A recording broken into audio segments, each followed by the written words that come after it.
પાકિસ્તાને ભારતનું રાફેલ તોડ્યું તેનો લાઈવ વિડિયો. પાકિસ્તાનના સિંધના ગવર્નરની ઓકાત.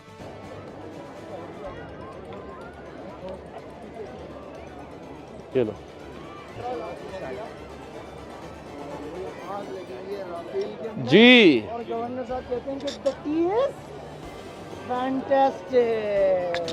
T is fantastic. Yes the tea is. जी बिस्मिल्लाहिर्रहमानिर्रहीम.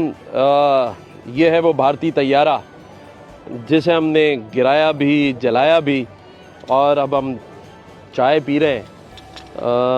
मैंने तो कहा था इस बार पान भी खिलाएंगे, लेकिन सालिसी करवा ली इन्होंने डर कर. चलो कोई बात नहीं. पाकिस्तानी कौम ने, अफवाज पाकिस्तान ने और उसकी लीडरशिप ने, हमारे फातेह सपे सलार जनरल हाफिज़ आसिम मुनीर ने, एयरफोर्स के चीफ़ ने, नेवल चीफ़ ने पूरी कौम का सर फ़ख्र से बुलंद किया है.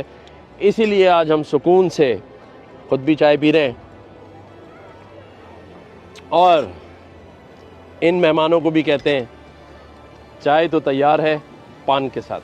આમનામાં કોઈ સચ્ચાઈ કે ઈમાન કે અલ્લાહનો ડર નહીં હોય? શું જોઈને ભારત જોડે લડવા આવતા હશે?